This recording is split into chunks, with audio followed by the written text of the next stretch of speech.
To my left, road crews and state troopers are continuing to pick up the debris from a wreck. The line is wrapped all the way around the old Montgomery Mall to about a mile up McGee Road. And unfortunately, many people that's in the line won't be able to receive the vaccine today because there is a limited supply. Some did what they were supposed to do, but of course some didn't do. In fact, some didn't even show up to the meeting tonight. So the council says they're going to have to be strict in order to get their message across. The Montgomery area food banks say that they have seen an increase in their distribution in the last 2 years, and they said the challenge now and their goal is to continue to get that food to the people who need it. Participants walked or ran 2.5 miles from this starting point and made their way across the entire city. Fathers Helping Fathers say this is not a one-off event, but they're going to do events like this every first Sunday in a city park. In Montgomery, Courtney Chandler, WSFA 12 News. If you come down Mobile Highway just off of I-65 here in Montgomery, you're going to be greeted by beer cans, candy wrappers, and other trash. But of course, like I said before, there's a lot of excitement here in the city of Montgomery for the start of college football this week. But before I toss it back to you, I got some guys that's gonna toss it to me. Come on, y'all. Hey, WSFA, I'm Courtney Chandler. Back to you, Mark, in the studio. The ordinance is defeated by large majority. A cry of disappointment from some Montgomery citizens as Mayor Reed's proposed non-discrimination ordinance failed to get approval from the city council. The ordinance would have protected the rights of all people in Montgomery from discrimination by the city.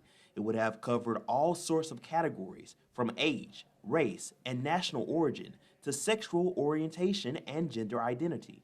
The proposal also would have created a 10-member Human Rights Commission, promoting principles of diversity, inclusion, and harmony through the city. Mayor Reed says he's concerned about the message the city council sent by voting the measure down.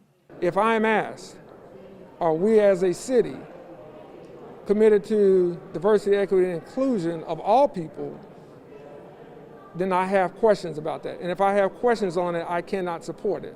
Reed says he'll be forced to recommend that businesses who have those values go to other cities. The ordinance was unveiled weeks ago, but one of the council members who voted against it said she still had unanswered questions and felt bullied into making a decision. It need to be clear conscious because I have to answer to the people in my district about every decision I make, and I want to be able to give a good answer. Because if it's all inclusive, I just don't see the rally of the people that it's including. This is the first time in my lifetime it come through here. James Fisher and his family immediately went to their storm shelter for protection. But even while inside, they felt the impact from the storm. And you could see that steel door, that wind was trying to pull it off. Thankfully, they were able to make it out safely. But what they saw was an unpleasant picture. Scatters of debris and little was left of their family home. In all, 13 homes in Perry County were destroyed. 12 were left with significant damage, along with 3 churches. Damage estimated is probably close to the millions when you think of what people have lost. Many of the people say they're committed to rebuild.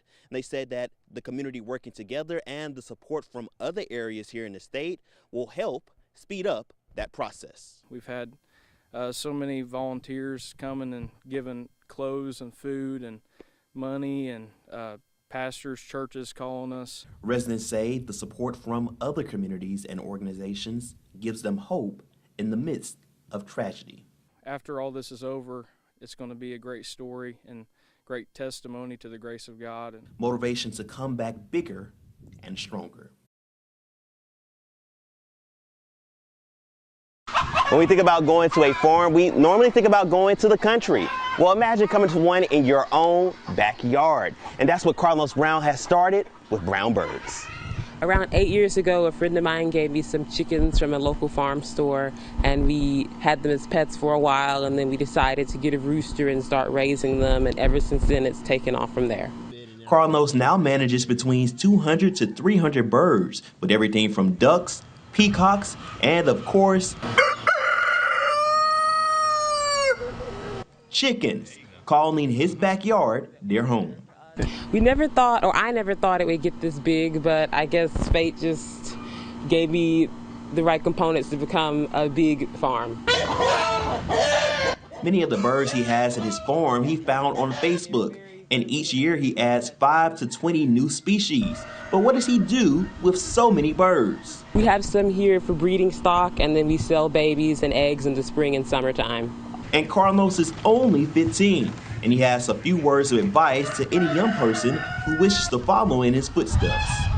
Never give up and never let your dreams be confined to one place. His goals is to one day be a veterinarian or manage a zoo, and he hopes his business, Brown's Birds, is putting him on the right track to make those goals become a reality. In Montgomery, Courtney Chandler, WSFA 12 News.